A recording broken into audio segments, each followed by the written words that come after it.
some powerful methods for depression and anxiety and suicidality. And this is also useful if you're underconfident and just uninspired by life, overwhelmed, stressed out, and so on. Take what you want, leave what you don't. My name's Poppy, welcome. I'm a psychotherapist, psychologist, coach. I've worked for 30 years globally with all different kinds of people. And until I applied these methods, I had repeat, desperately dangerous and difficult depressions, suicidal depressions, annually since I was a child. Firstly, I feel you. If you're suffering with anything, this is not easy, life. It's cruel often, actually. You're not alone either. You would be surprised, probably, to know how many people suffer chronic loneliness, overwhelm, shame, I am bad, whole statement of being that people live with in silence.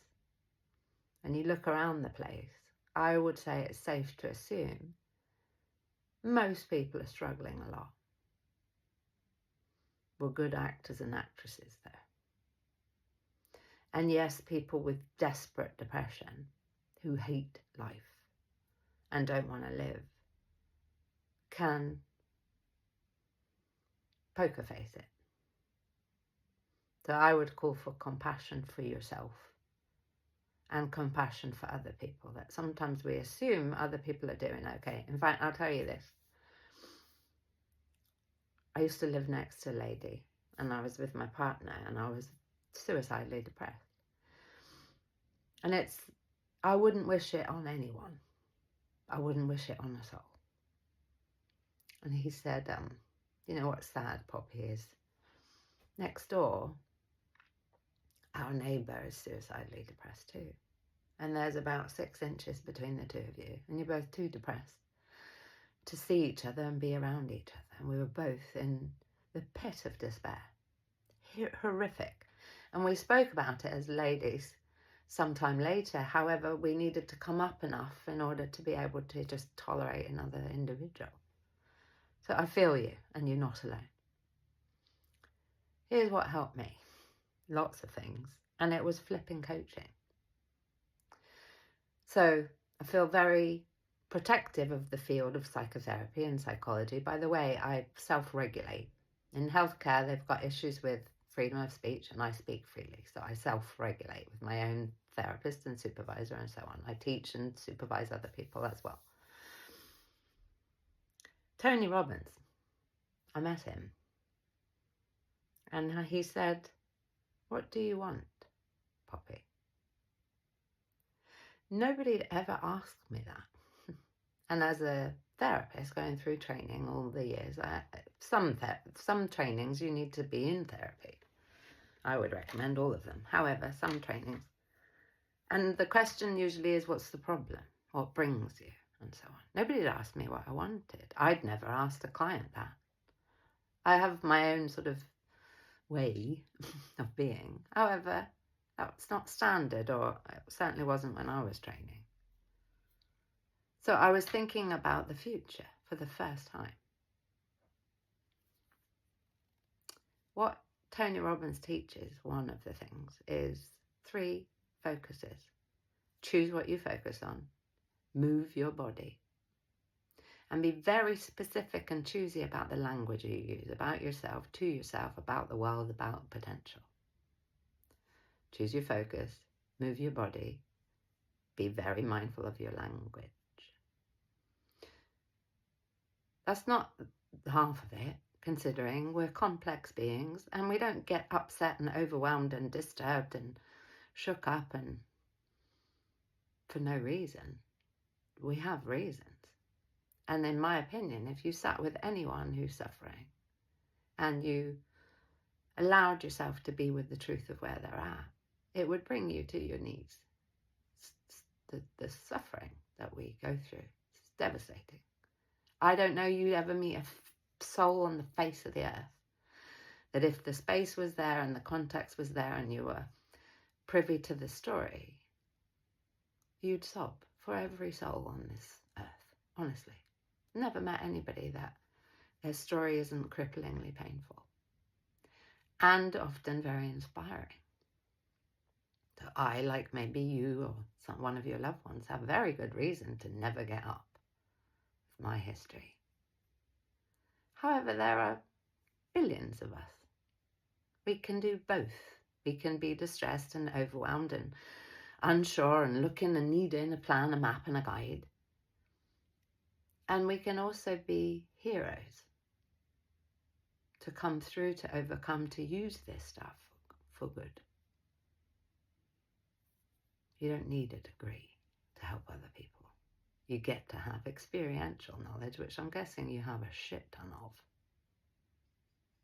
The things you could shift if you allow yourself to breathe and know who you are. One of the things that helped me as well, went for a run. And that may seem impossible to some of you. It fucking felt like it to me. This was 20 years into the cycle of depressions. Went for a run because my coach at the time just challenged me with, Poppy, are you meditating? No. Are you exercising? No. Are you giving? I'm looking at your Facebook feed, he said. You're not giving? And I'm like, JP, Jesus.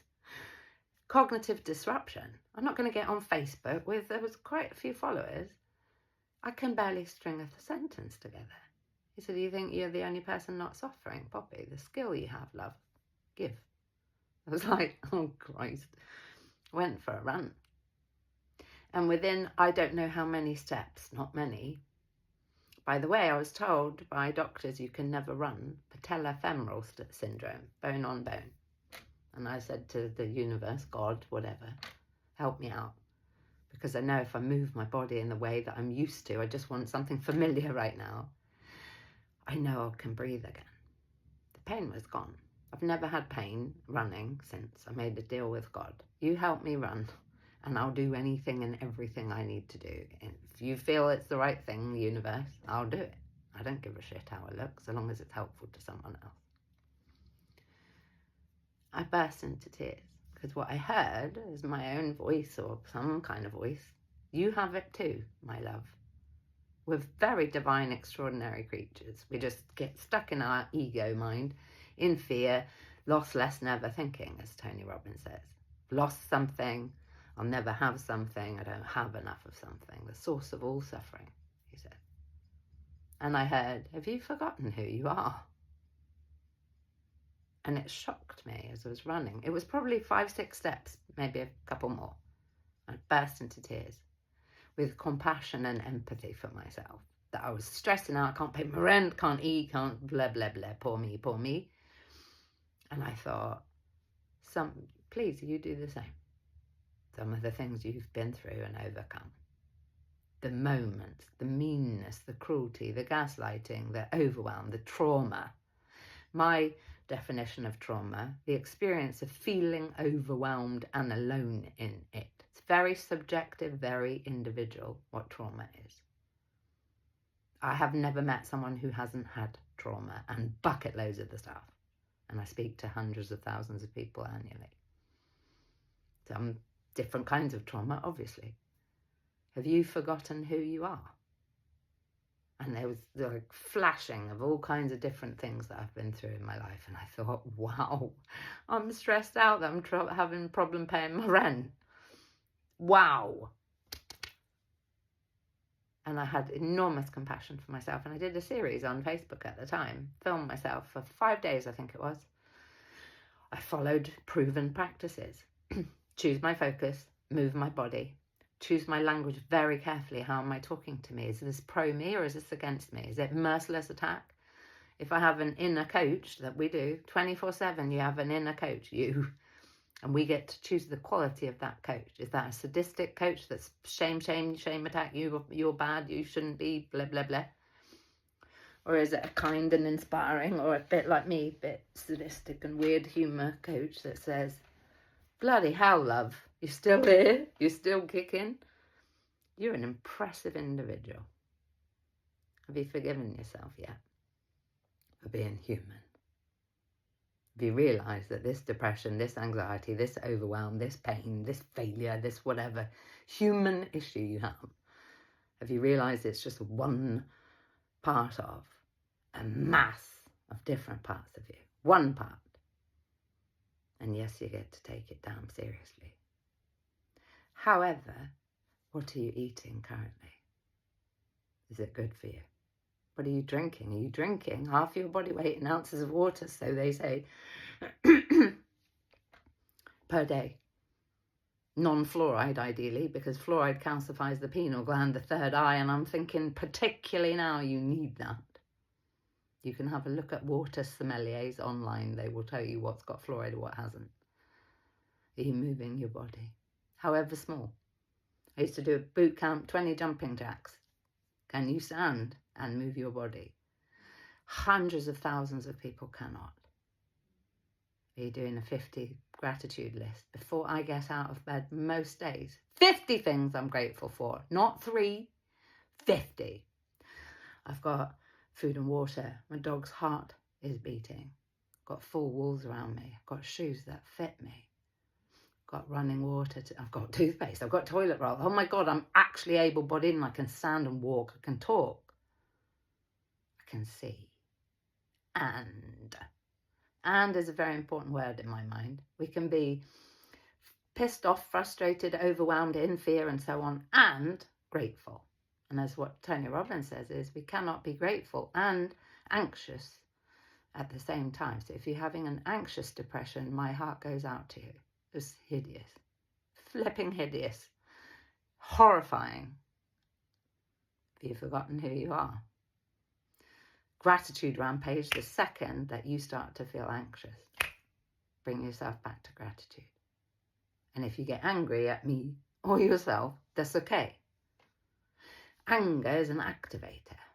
Something's not okay, that you're breaking a value of your own, or if somebody else is trespassing or invading, and that means you need a boundary. And in my opinion, most things are about boundary violations, and that's us. Between us and us, we're breaking our own standards, your own care for yourself, what is okay and what is not okay. And being able to respect you and care for you and follow through and take action on the things that you know you get to take action on in order to have your back and put you first. So if you're interested in a program, I have one for you. Boundaries. You learning about triggers, what's okay, what's not, and the conversations and the language to use in order to have them, the direct conversations about you having a good life of thriving. You're very welcome to it. 90 days access. It used to be nearly £300. However, because one of us wonderful ones here, between us, I decided we all get to have access to the thing that, in my mind, allows us to have a good life, which is to be very discerning about what is a yes for us and what is a no for us. So take it with my love. If this is helpful and you think it could be helpful to someone else, please share the video. And if you know someone or you are really, really in trouble, firstly, I apologise because Facebook took this down initially. However, I kept a copy. Dear Suicidal Person is a video I did, 50-minute monologue about my own experience and also as a clinician how to deal with it. If you're mute, catatonic, really struggling, hospitalised, anything else you'd like to know about suicide, suicidal ideation, and loving people who suffer, then have a look on YouTube. My name's Poppy Sprague, Sprague. Dear Suicidal Person, take it with my love. Everything is possible in this life, I learned. Everything. Just be very mindful of who you are. And if and when you forget, pinch yourself. If you've forgotten who you are, you're extraordinary. There's no one like you. There never will be. There never has been. And you may just need to be mindful that you get to replenish. Your soul is probably very depleted from all of the stress and the overwhelm. Stress suppresses immunity. You get to breathe and stay close if this is useful. Send in lots of love.